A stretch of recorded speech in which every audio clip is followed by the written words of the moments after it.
Hello there, and welcome to the CP7 podcast. My name's Parm. And I'm Andy. And together, we are Chrono Passion 7.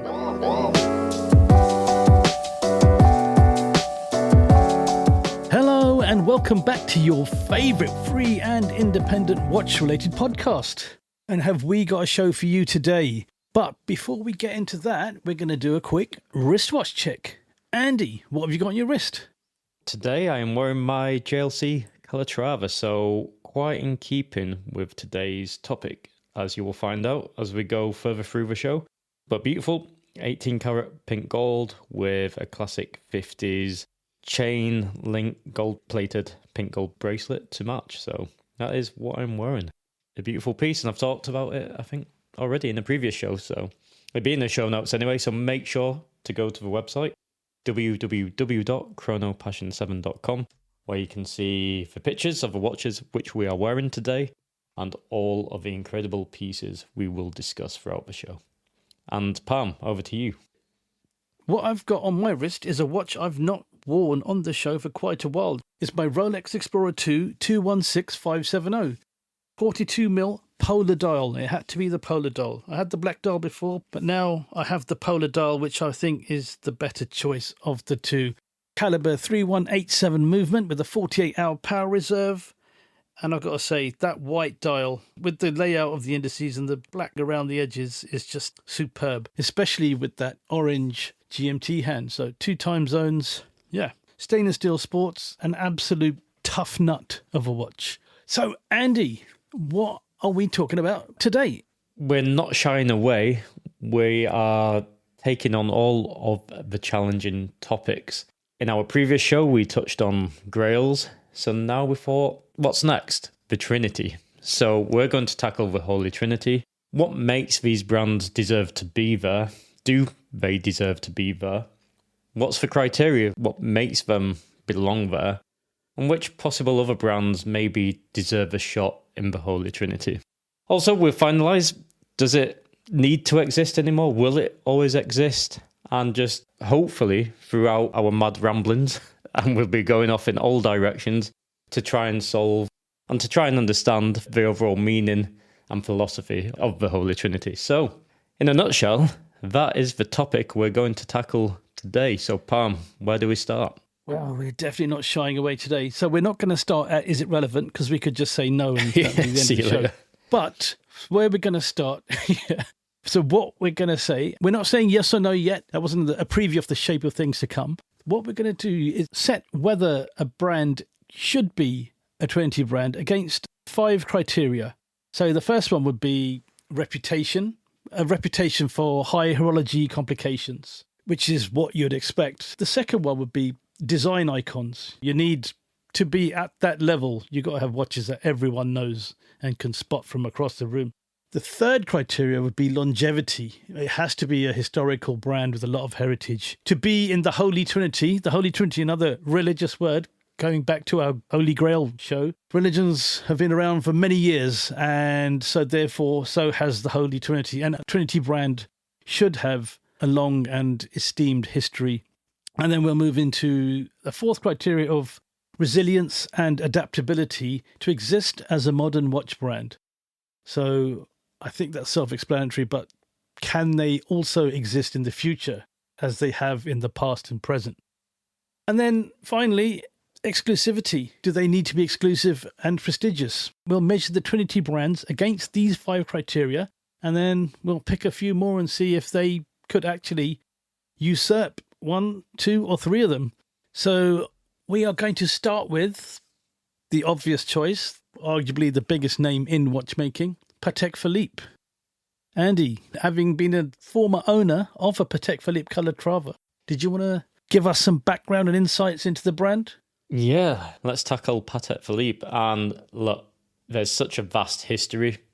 As a disclaimer on all 3 of these Trinity brands, we would be here an extremely long time if we were to cover every single element of the brand and notable achievements. However, let's just create the overall picture of the brand and then get into some of the key kind of highlights throughout the years of the brand's journey, which established them to where they are today. So Patek Philippe, I think it's safe to say, correct me if I'm wrong, Parm, but I believe, and I think most would agree, Patek Philippe is the king of the Trinities. Yeah. I think that's safe to say. The most respected, the most established.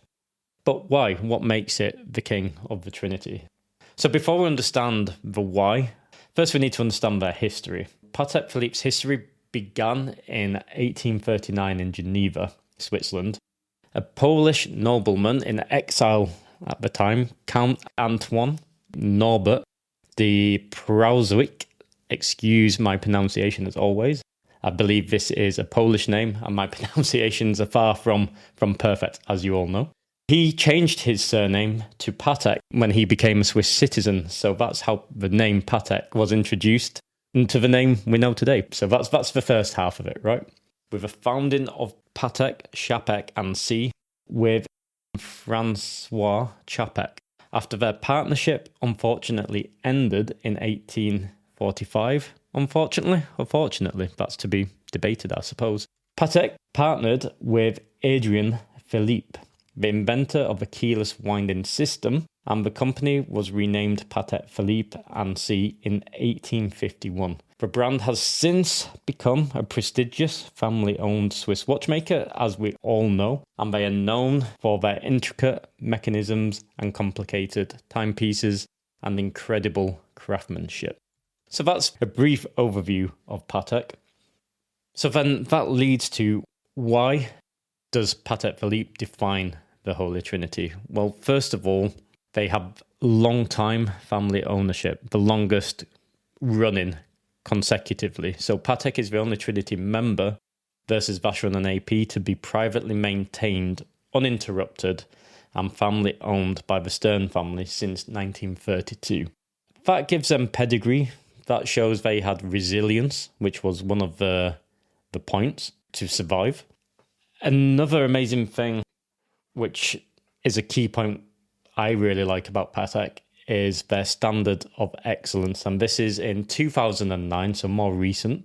They abandoned the industry standard Geneva seal, which is already a prestigious mark to have on a watch. And they were like, you know what? This isn't good enough for Patek. Patek's above this. So they made their own Patek Philippe seal.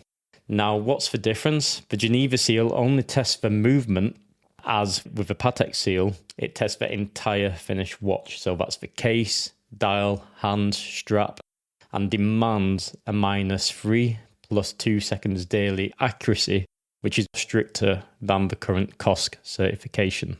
They don't just check the movement's good, and yes, they do check the movement in a very tight resilience, but also every other aspect of a watch must be to standard to get that Patek Philippe seal. And I think that really highlights the commitment they have to quality.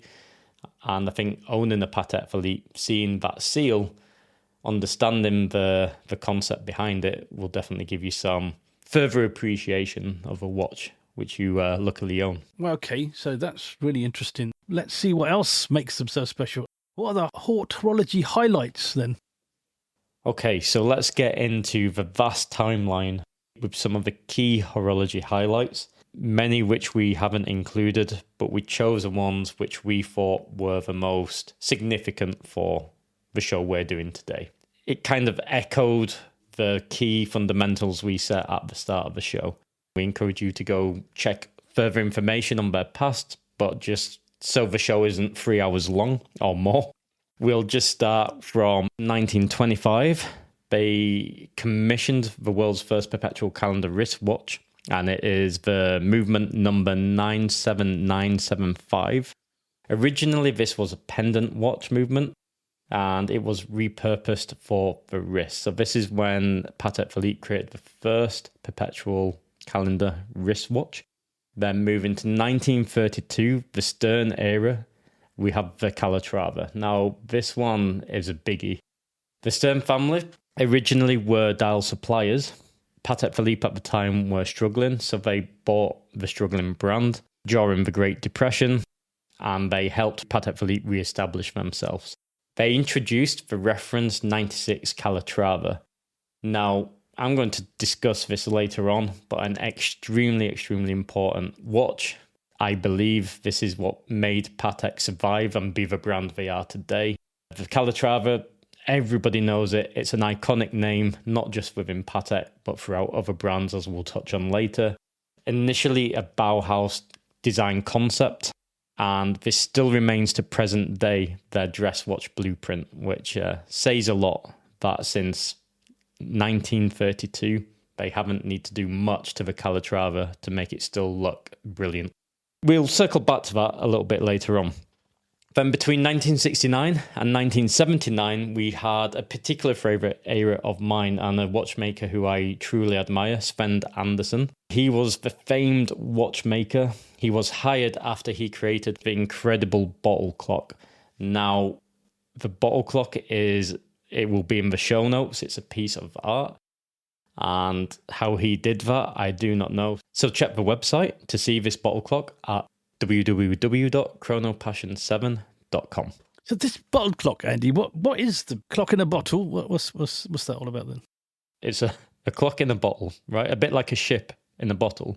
In the same sense of when you see ships in a bottle, you have to assemble the ship so it can fit inside and then finish the assembly inside the actual bottle, right? So with the bottle clock, he actually made his own tools so that he could access the clock within the bottle to finish making the actual clock, which is a level of ridiculous. That's ridiculous. Patek Philippe was so impressed by this, he was hired for 9 years to run the Atelier des Grandes Complications at Patek Philippe. So that's how significant that bottle clock is. But we have talked about this. I think it was episode 11. Yes, that's right. Episode 11. Yeah. So check out episode 11 to find out more about this Sven Andersen clock in a bottle. So he spent 9 years working in the Grand Complications department, making some of the most complex complications for Patek Philippe. He plays a significant role in the complications of Patek Philippe between 1969 and 79. And then a huge heavy hitter comes along, 1976.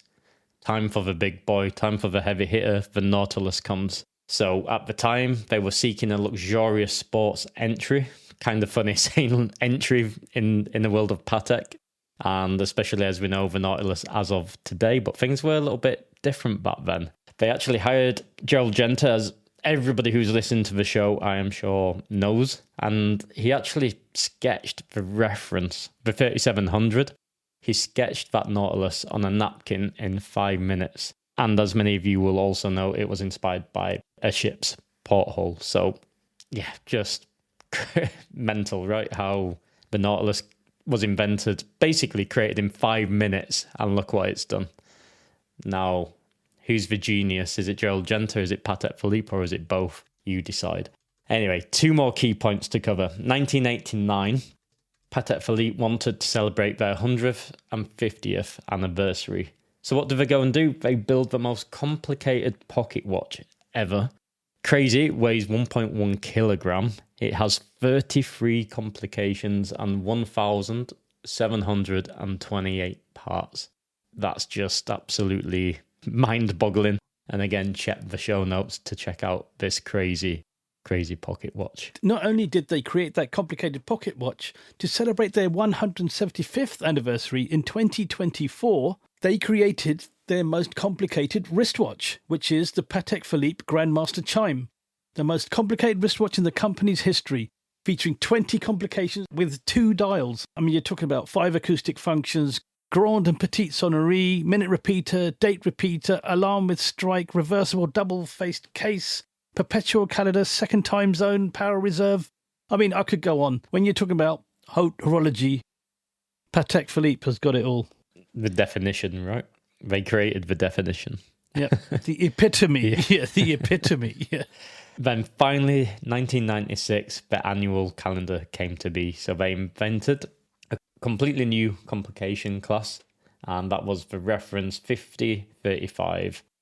And it's a calendar that only needs adjustment once a year between February 28, 29, bridging the gap between simple date and perpetual calendars. So again, just endless innovation and creation through their timeline.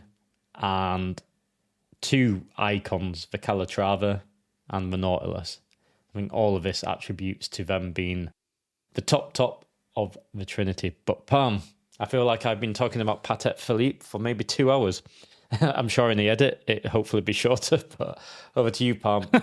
Right, okay, so let's go on to Vacheron Constantin. Vacheron's a bit of a mystery. They're a Trinity brand, but to many people, they kind of say, why? Because more than likely they don't know their history. Let's touch on their history very briefly. Founded by Jean-Marc Vacheron in the 1770s, a watchmaker whose reputation was just growing and growing.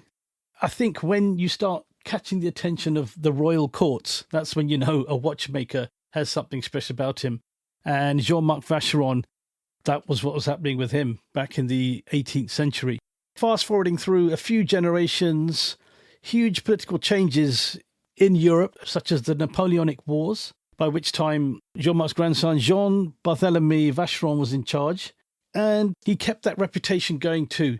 But by the time Napoleon was overthrown, the company was in need of some essential capital investment. Nobody had the money to invest in big watches after such a tough time with a dictator like Napoleon. And so now this is the surprising part. Jean-Barthélemy turned to the son of a rich grain merchant, and his name was Francois Constantin. So hence Vacheron and Constantin. So he invested in the company. He wasn't a watchmaker. He was actually a very rich businessman. And then they registered the company in 1877 to be known as Vacheron and Constantin. And it wasn't until 1936 that the first member of the Constantin family was actually the main person in charge. So it'd been Vacherons all the way through. Now a Constantin was in charge. After surviving the challenges of World War II, again, we're talking about heritage and history. These brands, you can see what they've been through, what they've survived, and the longevity and the staying power they have. The company survived and prospered and continued to make haute horology and complicated watches. Now, in the 1970s, Vacheron and Constantin dropped the ampersand and became known as Vacheron Constantin, the company we know it as and love today. In 1987, Vacheron Constantin was bought by the Richemont Group. Why can Vacheron be considered a Trinity brand? That's a good question, and that's something we're going to debate. But on top of all of that, what they still do, they do artisan watchmaking, they do métier d'art, they do enameling, they do hand engraving, they do top-notch gem setting. Another art that's lost, and people saying, oh God, a watch full of diamonds, oh God, how garish. But the gem setting that goes into those pieces is an art within itself. And Vacheron has all of that in-house and just makes some unbelievable watches. And that's why I reckon they're considered amongst the finest of the watchmakers today. I'm going to add here, I love diamonds as well. So the more diamonds, the better. No more shaming, no more shaming big bling. VC fan. As long as it's factory, you shouldn't be shamed. Yeah. So now let's go through some quick haute horology highlights from Vacheron Constantin. 1770, Jean-Marc Vacheron's company creates the world's first horological complication. The details around what that complication are a bit sketchy, but it was apparently recorded as the first complication in a watch. It may have led to bigger complications, something inside the movement, but that information isn't readily available. So let's move on to 1779. Abraham Vacheron, Jean-Marc's son, designs the first engine-turned guilloche dials. In the 1810s, the company are making pocket watches with repeating and chiming mechanisms. And then let's go all the way to 1932, where Vacheron and Constantin collaborates on the first Cartier system world time watch, which is the world time we know today. Talking about Sven Anderson and Patek Philippe and the cloisonné enamel dials that you see, they use the Cartier system to tell the time in the different countries. And that displays a whopping 24 time zones simultaneously using rotating discs. Going on to the 40s, the brand creates one of the first wristwatches to combine a minute repeater with a retrograde calendar, known as the Don Pancho. So now they're starting to combine complications, and this is in the 1940s. 1943, they produced the reference 4261, a record-setting ultra-thin minute repeater with a 3.2mm caliber. 2015, now this will hit one of the criteria hard that we set earlier. The reference 57260 pocket watch is released with 57 complications, setting a new world record. 57. I mean, Jeez, how you do that is beyond my understanding. 2022, a big year for Vacheron, because I think this watch, which we will discuss later, could define who they are and how they can stay up there. They re-released the 222 for a premium luxury sports watch to surpass the Overseas as their most sought-after integrated bracelet sports watch. And in 2025, this year at Watches and Wonders, a watch we saw, they released a piece unique called the Callista Ultra Grand Complication, which is released with 41 complications, including 5 rare astronomical functions and an innovative Westminster minute repeater. I think we can safely say Vacheron has that history, it has that heritage, and it seems to have that staying power. But, Andy, what do you reckon? Yeah, it's fascinating, isn't it? Once you delve into the history of these brands. Even if you, like ourselves, you've been in the industry for a little while, you've been an enthusiast for a while, and you've visited these brands on countless occasions, you've had hands-on with these pieces, but not always have you really dig deep into the history and the timeline. Like, I didn't know, for example, they did the first engine-turned dials. So again, these little facts and all these dots, what tied together between all three, it's kind of like, we'll come to this later, but I feel like all three define what watches are today. I think they all contribute to that, and that's probably why they are the magic three of the Holy Trinity. They define the magic of watches today. Yeah. Just one thing I want to say, the Cartier system, the Well Time, I did not know they invented that system. I mean, there are probably many people who do. I, for one, did not. No. It's fascinating to discover, right? And you only discover this when listening to our podcast or when digging into the history online. We've got one more to tackle, right? And we're probably now gone to the most unpopular or most popular, depending. Most surprising. I don't know about popular. We'll let you into a little secret. When we discussed this show, AP seemed like nailed on to be like, no, we don't consider it to be relevant in the Holy Trinity of watchmaking. But the research we've done has actually, it's quite surprising. It may change your mind. It may change our minds, but let's run through it. Okay. So as I touched on earlier, the biggest enigma in the Trinity is Audemars Piguet, founded by Jules-Louis Audemars and Edouard Auguste Piguet in Le Brassus, Switzerland in 1875, another 19th century brand. Audemars ran production, Piguet ran sales. The name wasn't operational as we know it until 1882, having been registered the year before. But from the onset, everything was in-house, so quality could just be top-notch and kept to a premium to the standards that Audemars and Piguet had set themselves. And by the time both founders had passed away by 1919, this did not impact the brilliance of the brand, with the first minute repeater pocket watch in 1906 under their own banner. Now, you'll hear about, I'm going to do a little timeline just after this and make a mental note of this, their first minute repeater pocket watch in 1906 under their own banner. And this laid the foundation for their reputation of technical innovation and refined craftsmanship, which we see today, which will surprise you when you hear more about what they were and what they did in their history. Another thing they were famous for back then was expertise in miniaturizing high complication movements for pocket watches, which actually gave them an advantage over many other brands to embrace the transition to wristwatches. Pocket watches are bigger and the movements in pocket watches are bigger too. Another big thing about legacy is Audemars Piguet remains to this day a family-owned and independent watchmaker, still run by the members of the founding families. Again, history, heritage, high complications. Let me run through that timeline. Now remember I told you that in 1906 they created their own minute repeater under their own banner.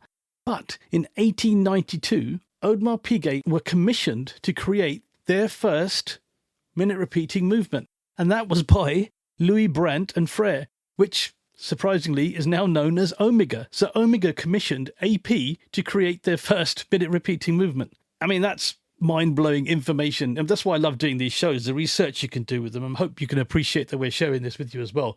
So this collaboration marks the creation of the world's first minute repeating wristwatch. I mean, that's something special. AP and Omega.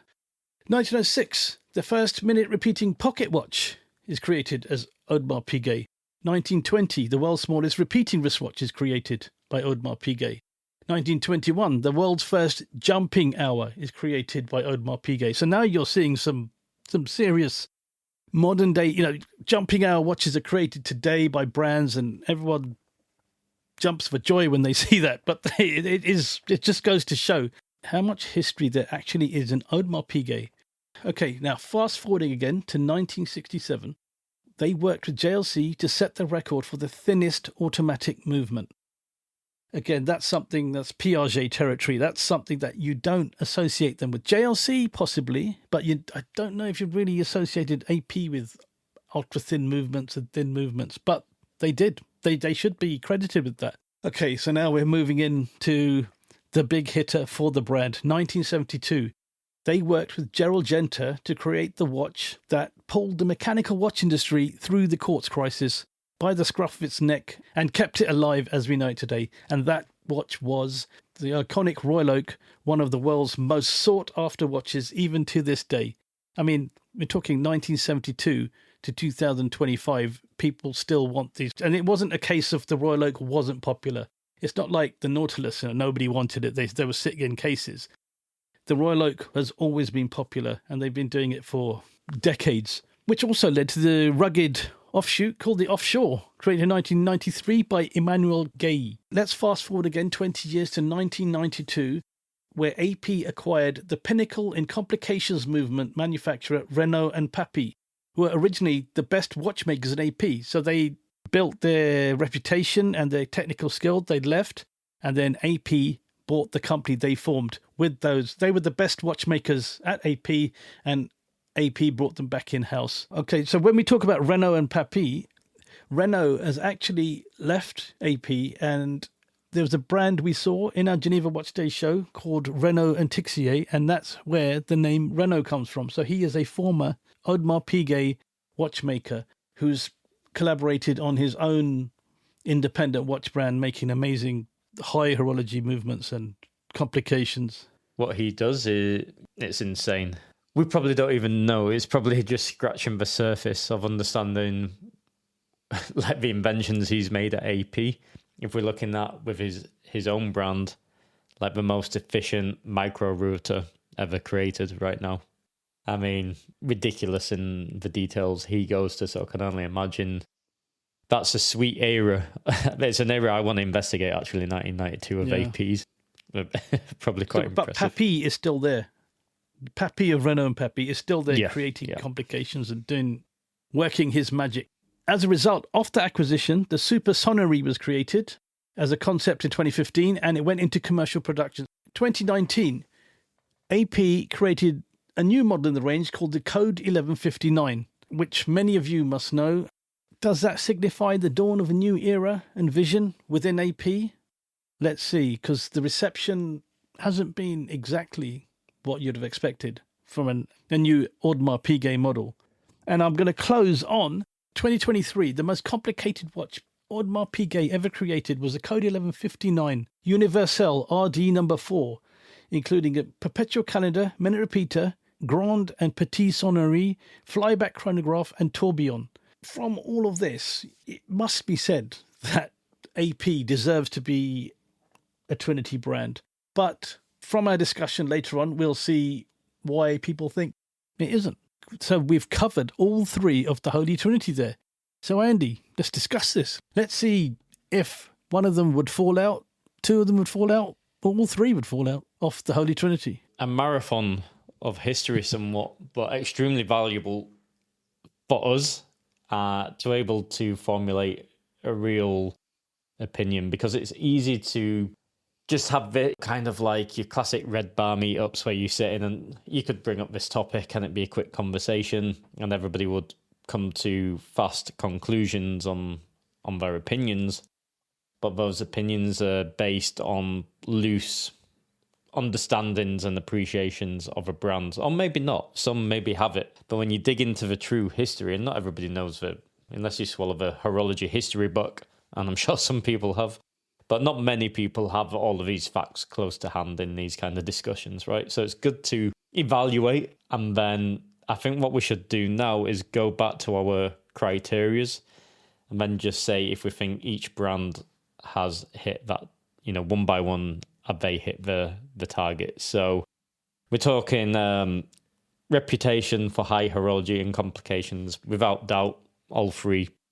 Do you agree on this? They've done this? I believe so. I really do. I didn't think AP did, but I'm convinced they have now. AP have done so much without even, us being aware of it. Again, because the Royal Oak, I would say, is their biggest asset, but also their biggest curse in a way, because it shadows their incredible past. And that incredible past shouldn't sit under the shadow of a Royal Oak. It should be celebrated the same way. Like you touched on the ultra slim movements from AP. I have a friend who, I will drop a picture of his watch in the notes. He has a Disco Volante AP. Yeah. I don't remember the movement reference to heart, but it's so thin. The watch is like a coin. It's incredible. Again, just a testament of seeing this in real life, just how thin they could get it, and this is a 50s watch, maybe older. I'd have to double check, but they did some incredible things. We wouldn't have known that thin watches are synonymous with Audemars Piguet. I wouldn't have known that. And from seeing my friends, yeah, that's recently as well. But I didn't know that as that fact, which you raised. Yeah, reflecting on that, then I can put that connection. I think AP may be the most misunderstood. I think is a good way I think we can bring this in our design icons, which follows on actually. So one, we agree. We've got no doubt. All three have hit the high horology complications. Yep, no argument. Okay, design icons. So who are we starting with? Well, the Royal Oak is the most iconic watch out of anything all three of them have. There are better watches. There are much better watches. There are much more complicated watches. There are much more famous watches. Yeah, but it's not about that. No, it is the most iconic watch. Absolutely. No, I can't disagree with that. The Royal Oak is exploded as well in recent times. But even prior to that, it's the most highly regarded integrated steel sports ever created. Closely followed, I would say, by the Nautilus. By Patek Philippe. Yeah. Then both Genta designs. Yeah. And then the 222 is kind of recently had a nice, after its revival, it's had a nice bit of, it's been put back into the spotlight again. Do people, is it as aspirational as the other two? I'm not sure. Maybe. I don't consider it a design icon. No. Because I would call the Royal Oak and the Nautilus a design icon. But I think the Vacheron 222, as beautiful as it is, and I have seen the gold one and the steel one in the metal, I think that those were created originally when that trend had already started. The boat had already started sailing. That would be fair. And the reissue, so then obviously the overseas is later. Yeah. And the reissue probably came about because of the observation that, hang on, we're onto something here. So talking Vacheron then, which watch is their icon? Do they have one? Does it have to be long-standing, that icon, as well? I guess it does, right? Oh, doesn't it? This is the debate. Do they have to be testaments to the testament of a certain time period to be called an icon, or do they have to be regarded in a certain way in watch communities to be classed as an icon? What defines an icon? For me personally, it's when you think of a brand, that's the watch you think of. Or you see a watch and then you think of that brand. For me personally, I would say it's the historic American 1921. To me personally, or even the historic 1942 with the Corne de Vache lugs. It's just an iconic look. But again, those are for if you know type enthusiasts, not for your general public. That's as valid as the 222 because they're watches you personally like. Hence why you think of that watch when you think. But if you go to speak to a normal, I think if you speak to anybody in the watch circle, what's the Vacheron Constantin? When I tell you a brand name, so you go up to a random 10 watch enthusiasts and you say, I'm going to say a brand name. I want you to tell me the first watch, what comes to your mind. You say AP, they say Royal Oak. You say Patek Philippe, they say Nautilus. You go to Vacheron, I think they're going to go overseas. I think that's what they'll say. Even if it's not as historically aged as it hasn't been around as long, it's an evolution from, you had the 333, then you had the 222, right? Oh, 222, then 333. The 333 is a crazy looking watch. I'll pop it in my notes. That's a funky little thing. I almost bought one. Anyway, that's another story. That's a whole different story, yeah. Yeah, don't worry about that. And then you'll understand when you see it, you're like, oh yeah, it's a typical weird Andy watch. From that evolution, 222, 333, the overseas came about. But I do think that's their icon. Okay, but I have to disagree because... Okay, when I first got into this, the Nautilus and the Royal Oak and the Daytona were what everyone was after and they couldn't get. And the Vacheron, I think it kind of rode on the coattails. A beautiful watch. I love that watch and I would love to own one day. The overseas, I think it rode on the coattails of those sports watches, the sports watch phenomenon that had hit us, COVID and possibly before then. And it's kind of tailing off a bit now. I don't believe the popularity of demand for a Royal Oak is tapering off, and I don't believe it is for Nautilus. They don't make the steel ones anymore. But in the pre-owned, let's say, I don't think the popularity of those is disappearing. I suppose you could also say the Aquanaut. That's also an icon now for Patek Philippe. I would say probably people a bit younger, they probably want an Aquanaut than they would. Desire it, at retail. A Nautilus, yeah, or just, aspire to own. Yeah. But I think the overseas kind of came as a result of that rather than off its own credit. The other two were made by Gerald Genter, and they earned their corn, shall we say. They earned their stripes. The overseas kind of cruised in and then just rode on that wave. That is true. But still, when you ask somebody about Vacheron, what's a watch which comes to mind? I do think it's the overseas. Does that make it an icon? No. Does it make it the watch what represents the brand? I think so. And in recent times, they released the overseas perpetual calendar with that burgundy dial moon phase, super slim. And that was, at the time of that came to launch, when it was released, like Instagram, for example, socials were flooded. I couldn't get away from that burgundy dial. Everybody was posting about it, right? And that's the first time I've seen a bit of a wave around an overseas. Yeah. Even when they've done awesome tourbillons, which are, nobody really cared because it's a bit out of reach for most people, as much as we love it as enthusiasts. But in the buyer's market, I believe that was the first one which has really been white recognised. Gold, it was white gold, 18 carat. I mean, and around. I don't think it makes it that desirable. I mean, in terms of price, 88K. It's not cheap. 88,000 is a lot of money. Yeah. But I mean, it's not always about that. It's what gets people talking, and people are like, well, the 222 and that. Yeah, I can't afford that perpetual calendar, but now everybody's talking about how cool this overseas is. Maybe I can go on Chrono 24 and get like a normal one. That's how it happens, right? In general, people see a model get inflated and be talked about and like, well, I wish I could have that solid gold perpetual calendar, but in reality, maybe I can get the classic first generation blue dial, But it gets people buying into that ecosystem of the brand and but is it a design model. Icon? I mean, that's the criteria, design icon. Does Vacheron hang off the overseas being successful? Does its future? It could be, the more I think about it, but I didn't think so immediately.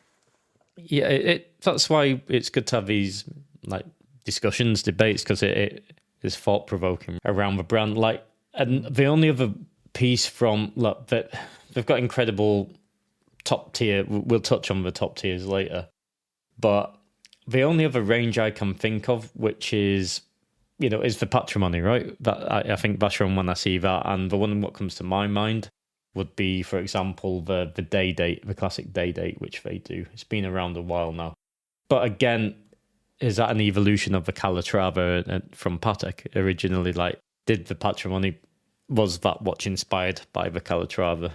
and then it's evolved on it. It doesn't look exactly like a Patek Philippe Calatrava. It's very round, isn't it? Yeah. Yeah. Is that the icon? But even they've got the Traditionnel as well, which is very similar, probably a bit larger. But the Patrimony, I think that's your gateway. That's what most people will be able to afford. It'll probably be in precious metal. The overseas in steel is probably more expensive than a precious metal Patrimony. Yeah. Or Traditionnel. But are they iconic designs? That's a question. Like when I think of a day date of that. No. But I don't know if that's, again, we're talking personal links. When I think of Patrimony, that's the one I think of because it's the one I like. It doesn't mean everybody else thinks the same as me, right? That's the thing. I honestly think overseas is recognition. The one 99% of people will tell you if you say, tell you the brand name, this is a watch I tell you. The first watch, what comes to mind. Then I think the one to get for that, the most popular one, the most sought after one was the overseas dual time. Yes. With the blue dial. That was the one everyone wanted. Yeah. The three-hand is beautiful, but I think the dual time gave it a bit more of interest, a bit more going on. Kind of funky with... and the complication from Vacheron, from the brand we've just talked about with all that amazing history. Obviously, people don't know that, but they think, it's almost you're supposed to like it. But it's a strange one. I find Vacheron a strange one because this is the third generation of the overseas. Yeah, you see the Nautilus, and it's very different. They're all very different. Each generation they've got the basic DNA, but they all look very different. The Royal Oak, has changed in size and thickness and complication and what have you. But it looks like a Royal Oak. It looks like the original, almost. And the Nautilus, again, has grown in size and whatever, but it still looks like the original. Is it 3700? But the overseas seems to have evolved. They've tried to make it this. They put the big date on it. They tried to, they've tried many things, and it never really took off. And it's only now, because of the COVID hype, that it seems to have. Yeah, I think they're trying to find its identity somewhat. Like the case shape's not changed much, the bracelet's not changed much. It has an incredible triple lock system at least on the original bracelet, I remember, first generation. But it's very different. If you put them side by side, they look like very different watches, regardless of that. You can't say, that's the same. Yeah, it's changed, it's evolved, absolutely. Like I can definitely tell it's still an overseas, the first gen to the current, but obviously it's more refined now. That's normal with a newer watch. The only difference is with the Royal Oak, to refine it, we just needed to make it bigger because people wanted bigger watches. Now we'll probably need to make it smaller again. In time. But it's just the trends. They future-proofed it, yeah. So yeah, you're right. But then, to be fair, they're Giorgento designs, which, in a lot of cases are quite special, and they just stand the test of time due to that. Yeah. Let's get back to the question at hand. It can lose a point. Does Vacheron have a design icon? Yes or no after that discussion? Just going back to how it's changed. You look at a Submariner. Yeah. The variation, the models that have gone from 4-digit to 6-digit. People prefer the 4-digit over the 6-digit. Yet the Vacheron, it's gone the other way. Most people will say they want the newer one. You see what I mean? It's improved, but it's kind of like it really needed to improve. Yeah, whereas the Submariner was kind of like they tried to improve it and they didn't. I'm pulling from memory. I believe the original dial had a bit more negative space on it than which it has now. So I think the dial is a lot more just balanced. It's a lot more pleasing, right? Mm. I also believe the first generation there were quite a few quartz editions of variants, and people aren't as keen on those older quartz. However, I don't know. There's some old Royal Oak quartz as well, which people like.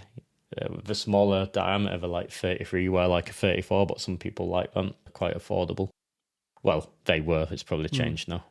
But yeah, so I can understand why people would be, less attracted. Like, in fairness, the first generations aren't so expensive online.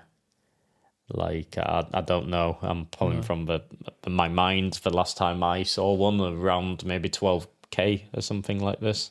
They do hold significant value, but not to the same. If you looked for a Royal Oak equivalent of that size automatic, it's in a different price league. And of course, Patek's Patek. It's somewhere else completely. Yeah. What I'm saying is, I don't think the Gen 1 was the design icon. No. I think what it is today is more where it should be at.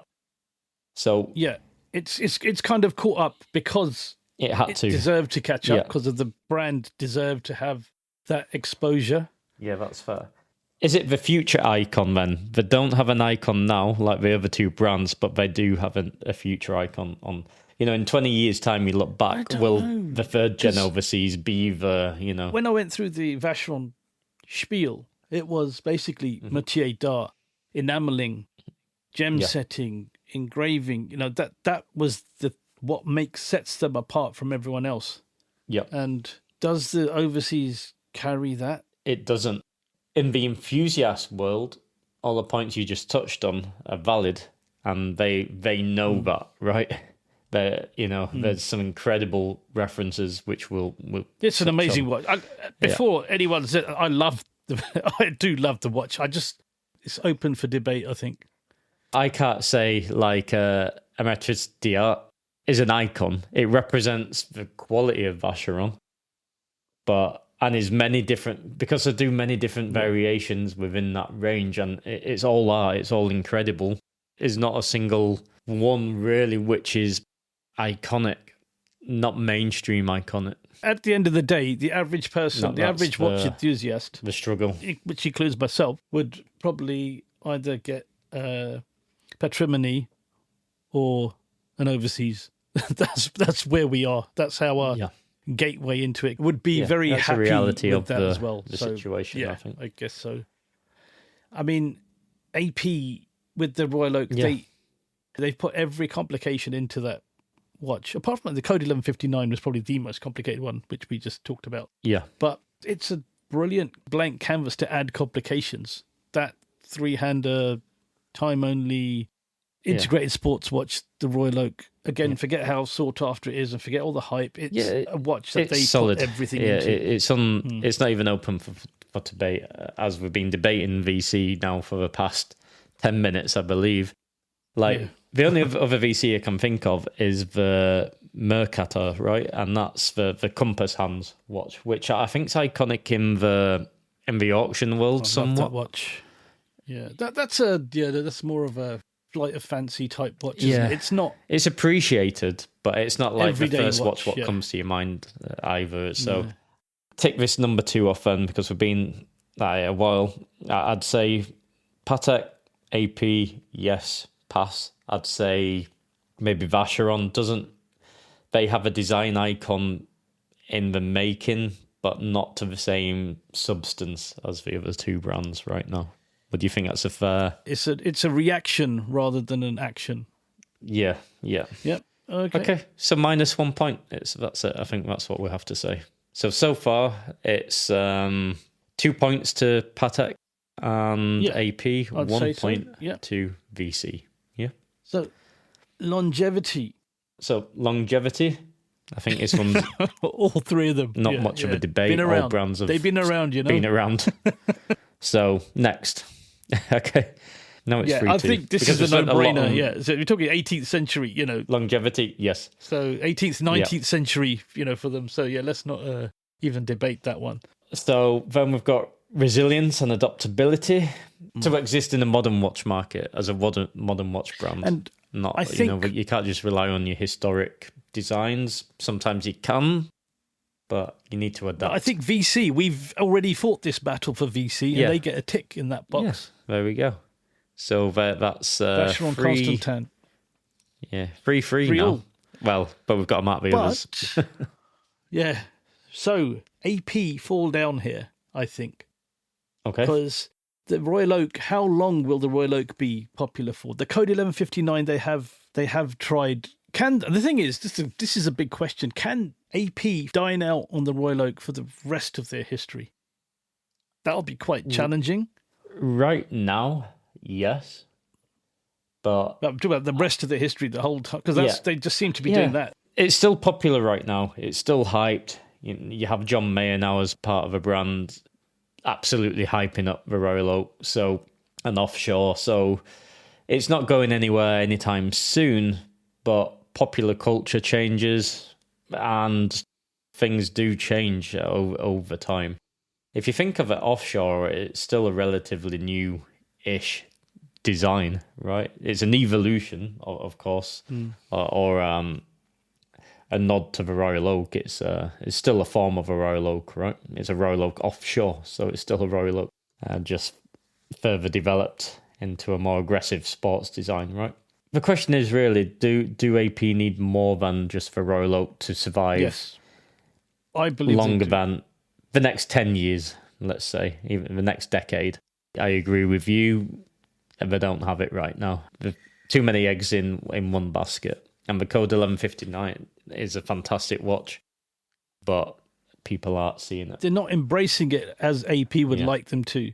They're not seeing it as the successor to the Royal Oak. They're seeing it as an alternative to the Royal Oak. They're seeing it as, if I buy this, then I can get a Royal Oak. I get a Royal Oak.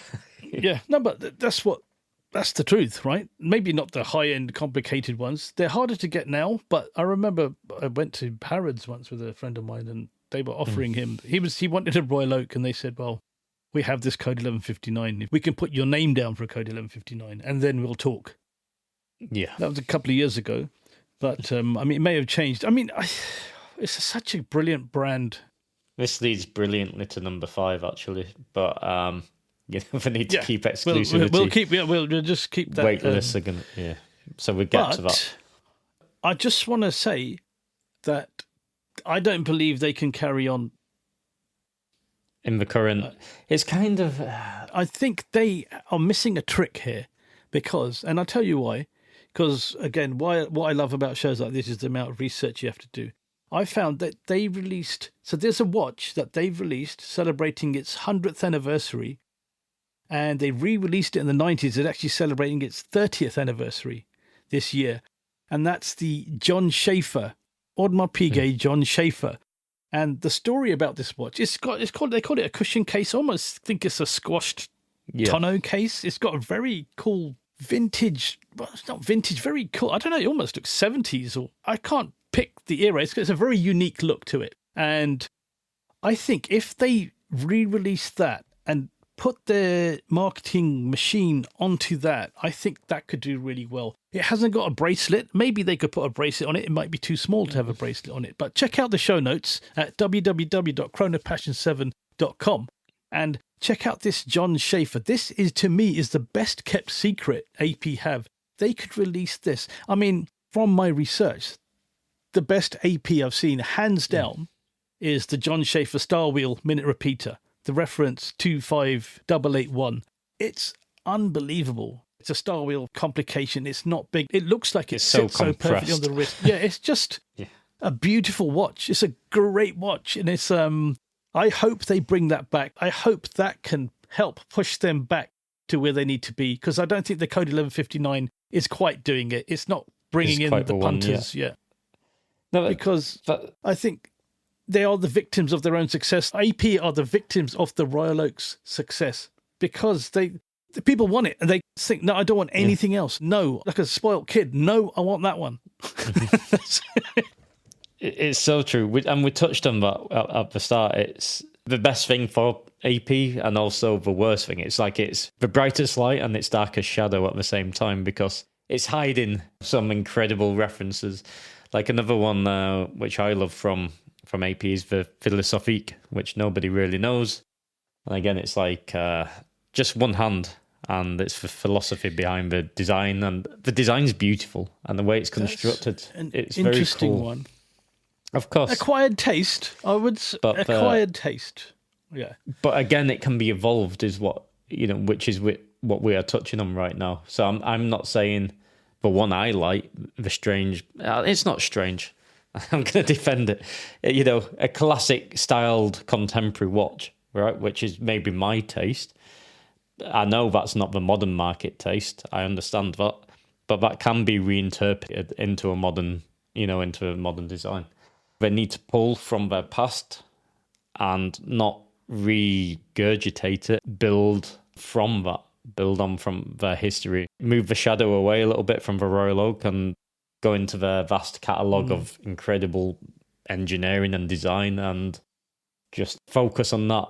Look at all the elements from all of these older designs and what can we make, what's going to fit the modern watch market with that DNA, basically. So keep the DNA, but make something new and fresh.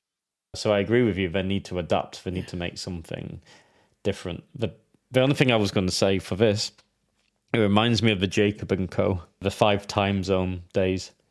That was the watch because of the watch culture at that stage. Even if people in the industry love or don't love, it doesn't matter. It was one of the coolest watches you could have due to all the rappers wearing them. You know, it was David really... Beckham had one everybody. as well, you know, anybody who was somebody style icon had back then, the 5 time zone. Like, that's Jacob & Co.'s icon, but that's not part of this show today. But that's why I kind of feel it's getting to that stage with the Royal Oak. Like, the same kind of people who were wearing the 5 time zones are all wearing Royal Oaks now. And do people still wear the 5 time zones now? Not really, you know. You can still buy them for fun, for nostalgia, but they're not relevant anymore. What was the price point on those? Because I think there's probably there's a serious difference on price. Yeah, even now you can get they may want them, but they won't get them. That those people that are wearing those may not necessarily be getting Royal Oaks. Well, no, but David Beckham can buy a Royal. Well, he's Tudor now, but because he's paid. But I mean, I'm sure he does. I'm sure he's got a Royal Oak. I'm sure he's Tudor. got a Royal Oak. These people were buying the 5 time zones as well, and it wasn't the standard. It was pimped up to the 9s, you know, with diamonds, and they do get expensive at that for that time when they were around. Yeah, I'm not comparing prices. I'm just comparing a movement behind a watch where it's kind of a bubble, and that eventually that bubble bursts, you know, and the party goes somewhere else. And then what do they have? No, but I don't think that's the same thing at all, because the Royal Oak's been since the 1970s. Yeah. In fact, 1972, it defined an era of watches. It still defines an era of watches. And the 5 time zones came. Yeah, of course. Yeah, I'm not comparing them, you know, apples for apples. What I'm trying to say is, the kind of hype level, what the Royal Oak is right now, especially with the offshores as well, I don't think that's sustainable. Royal Oak will always be wanted. It isn't going to be a bubble what pops and nobody wants it anymore. But at a certain point, people will want something else from the brand. They won't just want to keep buying a Royal Oak or keep buying a different version of an offshore. They'll look for something else. Well, that kind of opens the question. If the Royal Oak dies out, does AP die out? We don't know. I don't think it ever will, but I'm just trying to hopefully that comparison makes sense, because they're completely different. I'm just saying right now the scene around the Royal Oak and the offshore is that scene what was around the 5 time zone back then. And those trends change. Doesn't mean the watch dies, but there's less emphasis on it, and then people might go to other brands because they're doing something cool and different. And then AP need an answer for that. I just think that's hype. I just think that, it's just like with cars, you know, this car, people have the G-Wagon, Mercedes, you know, it's just, of course. I just think a 911 will always be a 911. You know, it will always be that icon. It's a bit different. But anyway, going back to the John Schaefer, that's why they should bring that back. And the reason why they call it the John Schaefer is actually John Schaefer was an industrialist, an American industrialist who wanted his name written on the dial. There are 12 letters which make up his full name, John Schaefer, and each letter represented an hour on that dial. And the funny thing is, the ironic thing is, we were talking about Tom Brady and, you know, how garish and how ugly it was to have his name written on his watch. A friend got it for him, actually. It wasn't him who commissioned it himself. His friend commissioned it. But you find out that that's what AP were doing back, 100 years ago. And even Patek were doing that. Anyone who could do something different were doing it. It wasn't considered tacky back then. But again, this is a brand that does give the people what it wants, but sometimes the people might steer it into the wrong direction. But yeah, anyway, I think we've covered off resilience and adaptability to exist as a modern watch brand. I think AP could be in danger. VC could be in danger. Patek, we haven't covered Patek. Patek are still, what's their thing now? VC, I think they evolve. I think they've got more chance. I think right now, we're minus a point for AP on this one. In the current, what we're doing right now, no. Vacheron, I think they are trying to do a lot more innovation and changes to the core line, so yes. Patek Philippe, very, very easy, yes. Why Cubitus, right? They love it or hate it. They evolve in designs, they try new things. It is very interesting because adaptability.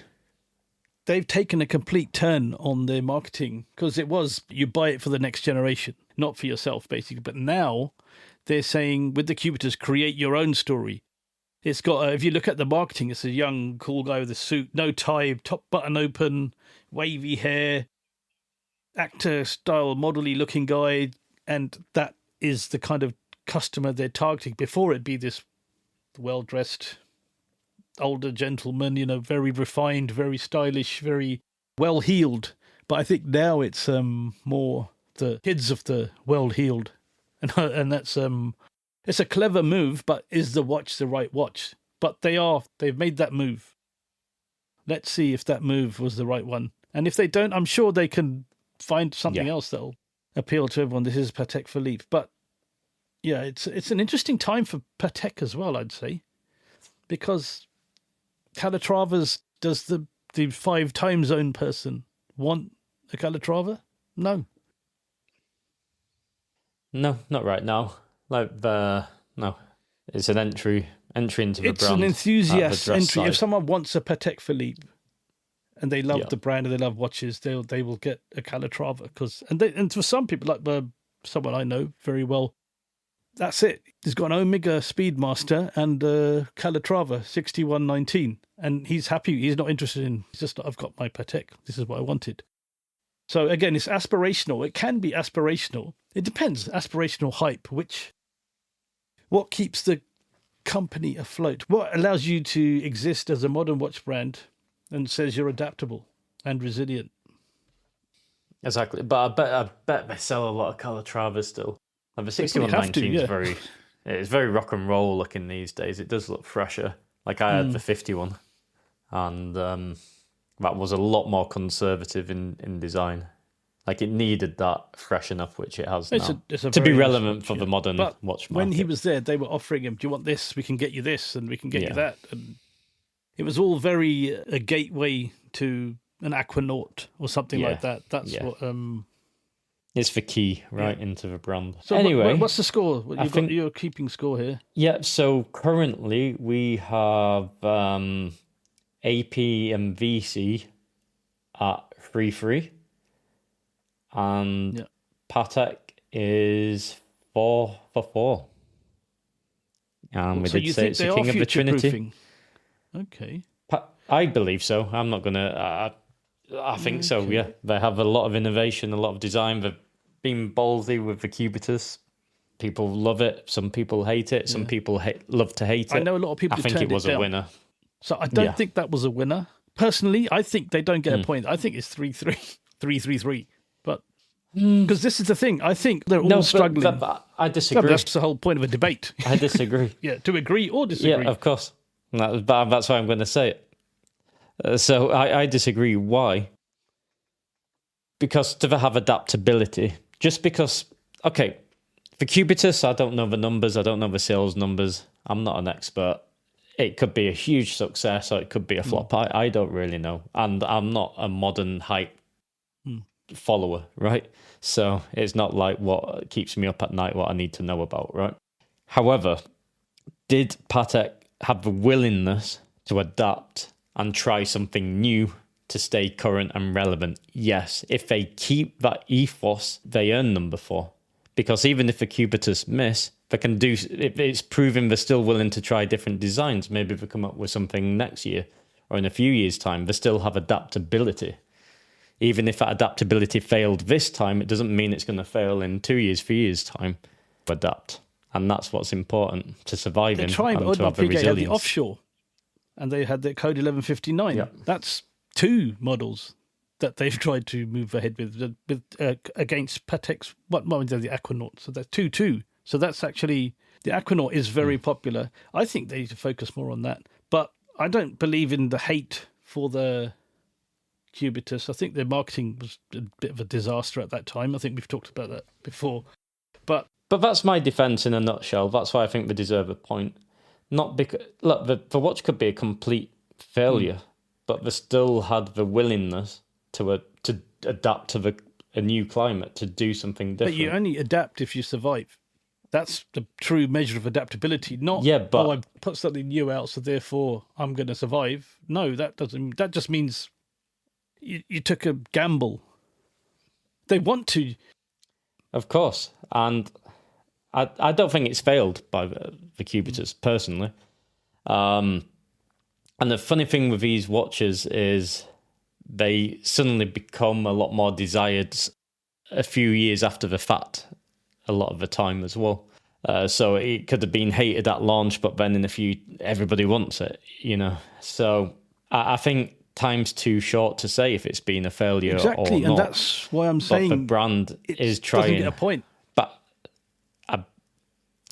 I don't see Patek as a brand what's drowning. I don't see any of them drowning. You know, they're surviving. I see all no of them issue. surviving. yeah.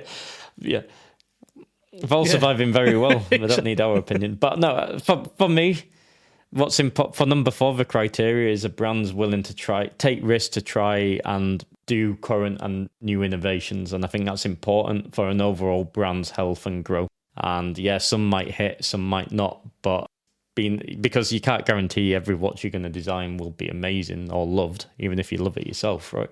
So there's always risk with every release, right? But it's the fact that they're trying to do new designs. Vacheron are trying new concepts and designs. AP, they're just kind of doing new iterations of the same thing. Design. So that's why I defend the other two. But how new? It's not that new, is it, really?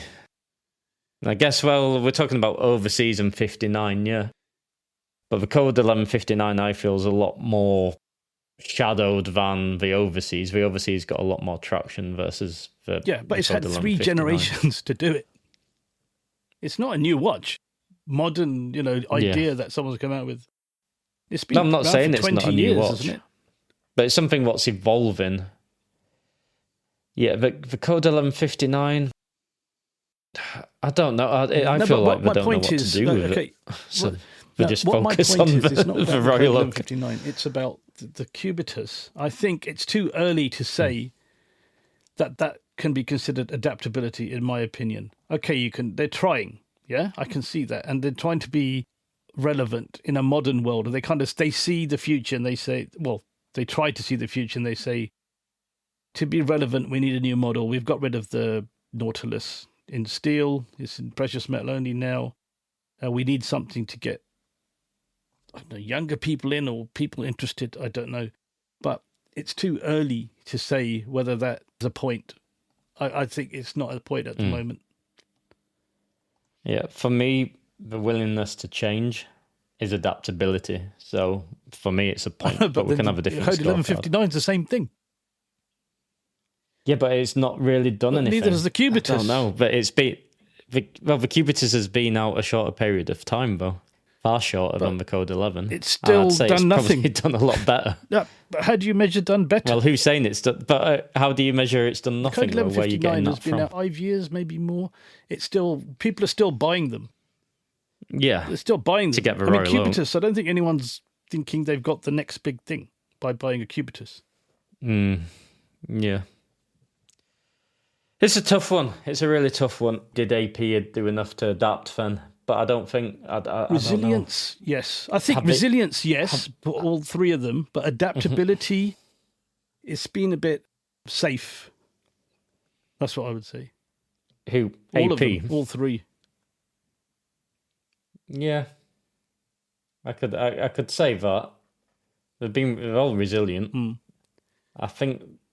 adaptability. It's a tough thing. I mean, we're just 2 blokes bored on a Monday night talking about 11 o'clock on a Monday night. Actually, in Barcelona. Yeah. Right. Okay, but let's put everyone out of their misery. I don't know. I don't know what to say on this. Like, we do need to round up the. But we need don't to have to come to a conclusion. So until this point, AP and Vacheron were neck and neck. Yeah, they were. Yeah, but Patek were. Well, were leading. All three have high horology. 2 have design icons. Would you say? Design icons. We agreed on. Yeah, we did. The only one we've not seen eye to eye on is resilience and adaptability. All 3 have longevity. So going into this, AP and Patek were neck and neck, I would say. Yeah. But I agree with that. Hanging on to the Royal Oak too, it's a tough one. But hanging on to the Royal Oak for this long has impacted their, I believe, adaptability. They've tried to be more resilient with the Code 1159s and offshores, but it's still a Royal Oak offshore, I guess. But the Code 1159 is what they're trying to do. But again, we're going to have to agree to disagree on that one. So it's fine. It's not. It's like neither of us are right. They're the ones making all the money. Well, I'm sitting on my private jet. These 2 guys sitting on a Monday evening. Yeah. Talking about us. We're the ones dipping into our savings account to go see their watches in Geneva every year. So the final one. Right, let's just move into the 5th. Yeah. Exclusivity or prestige? Individually, yes. Yeah, all 3. All 3. I think more so AP. No, more so AP. Actually, I suppose, like you say, the Burgundy overseas. And there's complicated overseas as well. Okay. I think they all have it. Ranges of models that only go to customers. They're, that will only go to big collectors. So they all get a point there again. Yeah. Yeah, the top tier of Vacheron, the beautiful, masterpieces of enameling. It's very select. So they have exclusivity for those. But I would say one thing that Vacheron, they don't have the celebrities wearing their watches. The other 2 do.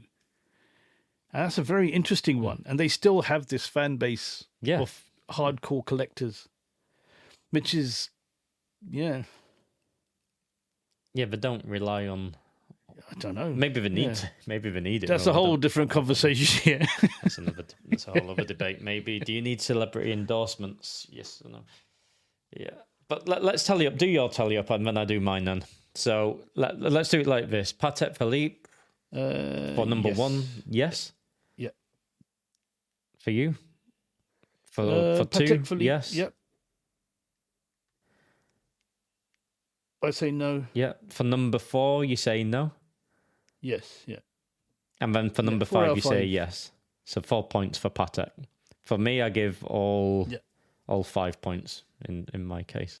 Let us know in the comments who you think was. No, let us know what you think. Not who was right, what you think. Yeah, let us know what you think, actually. Not who. Neither of us are right. But let us know your opinion. Yeah. So then AP, number 1. Yes. Yes. And 2. And 3. Number 2, yes. Number 3, yes. 4, no, how do you feel? I think they're level with Patek. 5, yes. 4. Yeah. So for you, it's 4 for 4. For all between the 2. For me, for AP, reputation, yes. Design, yes. Longevity, yes. No for number 4. Yeah. So again, I've got 5 and 5 for AP. So Vacheron, 1. Repetition for high horology. Yeah. Yes. Yes. Design icons. No. I think we both said no. Yeah, we both said longevity. No. Yes. Resilience, adaptability. We said yes, right? Yeah. So they're trying. Yeah. Yeah. And we said 5. So then that's 4 points. Everyone's got 4. There you go. So I gave 5 to Patek and 4 to. So that means 2 have to drop out. Which 2? So Vacheron and AP drop out of the Trinity? No. I'm just putting words in your mouth there. I think, they all deserve to be there for all of the history we've just covered. I don't think it's even open for debate, just due to the sheer history and time of foundation and what they've achieved. They've all done landmark movements, landmark designs, dial innovations, which have set the foundations for every other watch brand in the Okay. in the industry, and that's what makes them the holy, the holy three. The holiest of holy, holier than thou. If one was to drop out, who would replace them? Who do I think would be worthy? It's horrible. You go first. Okay, I think Lange. Yeah. Lange and Schöner, founded in 1845. Massive history of making incredible watches and complications. They even went out of business due to World War II, and then they came back. The love for the brand was so strong that they did come through it all. Lange. And I'll tell you another little story why I think Lange is, I was at dinner with some friends the other day, and one of my friends, he's not a watch guy like us, but he likes his watches. He's got a nice Chopard Mille Miglia. He's got a Breitling Aerospace. He's not a massive watch guy, but he likes a bit of knowledge about them. And we were talking about, if you could have just one watch, which would it be? Like I said, he is not an enthusiast. I would say he's just an appreciator of nice watches. And he said a Lange 1 would be the one. And I was quite taken aback. And I was like, wow, okay. So that's someone who's the target audience for Lange or all of these brands, is that someone who doesn't really buy into this level of nerdery or watch madness. And that reinforced the fact that I just think, our Lange and Schöner, for me, the Lange 1, the Saxonia, the Zeitwerk, Odysseus, they've got a lot going on there as well. Yeah. They have a lot of strong ranges. Yeah. I agree. I really like the 1815 Rataplan. Yeah, the 1815 is beautiful. Sick. Yeah. And they are very adaptable. Like they even went to 34 millimeter this year. Okay, so, that's probably why you like them. They're not scared to go small. Yeah. But I also... No, but I mean, they're not scared to try new concepts. Yeah, but I like the Lange 1 off the...